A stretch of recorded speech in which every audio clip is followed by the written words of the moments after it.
This is the C Space Studio at CES 2023.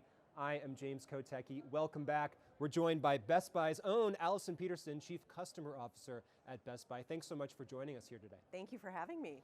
So you have a cool title, Chief Customer Officer, but I understand you also oversee all marketing. So what does that say about how Best Buy is understanding what marketing means in relationship to the customers, et cetera? It's a good question. So I think that the fact that Best Buy marketing sits within what we internally refer to our team as the customer office speaks to Best Buy's commitment around creating really consistent customer experiences. So as I have spent time in the industry talking to some of my peers, it seems that everyone's remit looks a little bit different. Yeah. So within our team specifically, we look after enterprise strategy, customer strategy, as you can't really have one without the other, customer experience, research, and insights.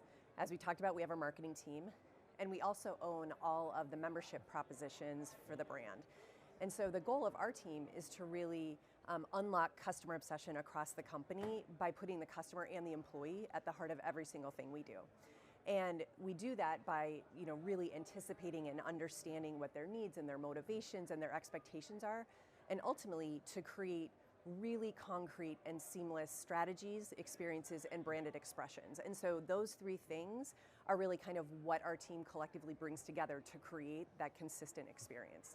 I assume you have a number of different customer types that you think about, but if you could kind of mind meld with some version of an ideal customer who's perfectly in sync with the Best Buy brand, what does that brand look like in their mind? How do they think about Best Buy under ideal circumstances? Sure.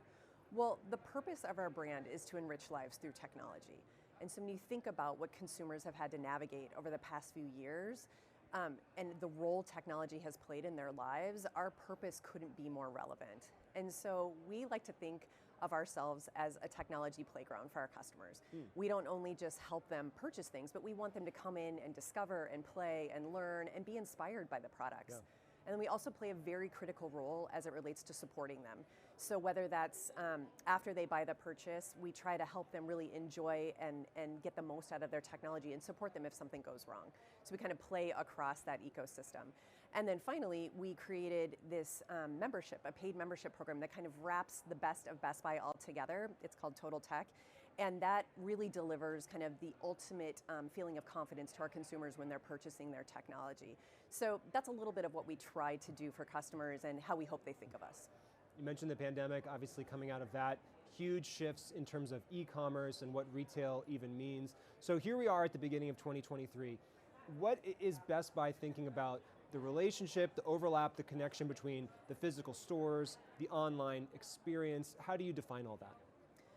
Well, that is a very big and broad question. Yes. I think I think our biggest objective is to try to continue to meet the customer wherever they're at.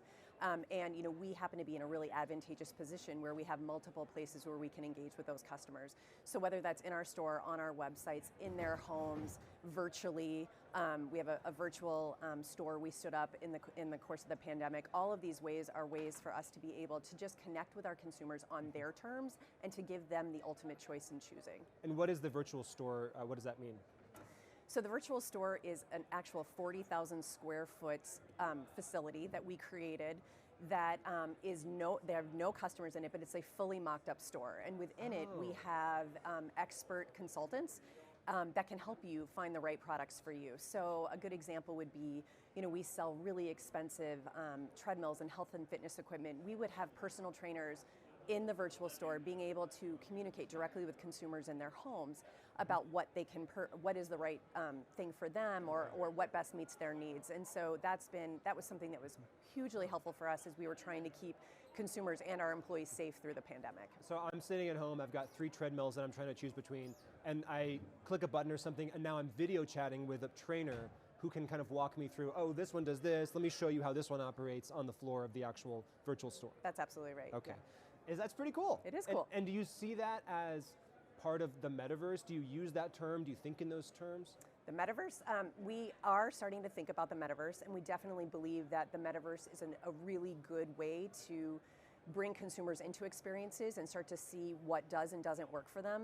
You asked about physical and digital retail. One of the things we know is that it takes a longer time to be able to adapt and adjust in physical retail and to get that kind of that environment right. We think the metaverse allows us opportunities to play in a world that we can take consumers through that maybe doesn't have the long lead times that a physical environment would bring about. And so I think we're starting to think through how some of that technology fits into our current strategies. Yeah, do you see a world where the retail experience looks radically different? I mean, obviously it'll continue to evolve as digital spaces evolve, as the metaverse evolves, but do you see ever a need to kind of, we got to throw away the playbook and totally rethink what the physical situation looks like? I suppose the pandemic was one opportunity to do Absolutely. that. How are you thinking about it now? Yeah, I would say we have done that and we will continue to do that. So one example I'll give you is curbside pickup.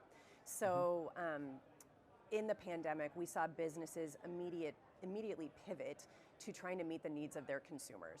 And what we saw was other industries actually led, like the restaurant industry actually led the importance of curbside pickup out of the chute, and then retailers followed. Yeah.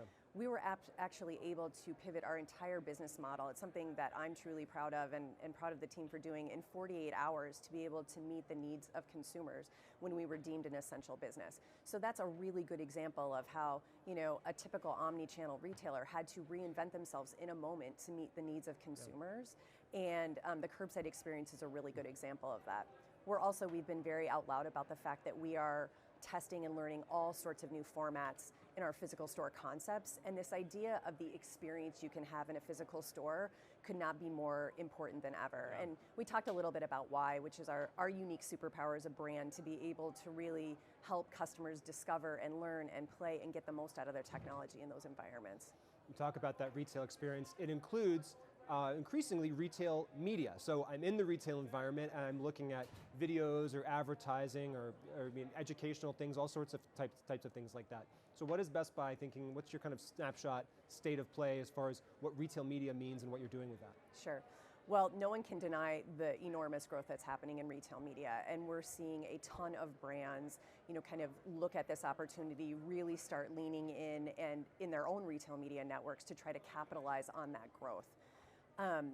We at Best Buy have been in the business of connecting brands with consumers for many, many years, and retail media networks are kind of the new innovation of the way of doing that. And so we too have our own retail media network. It's called Best Buy Ads. And what makes Best Buy Ads really unique versus other retail media networks is our truly deep and rich customer data.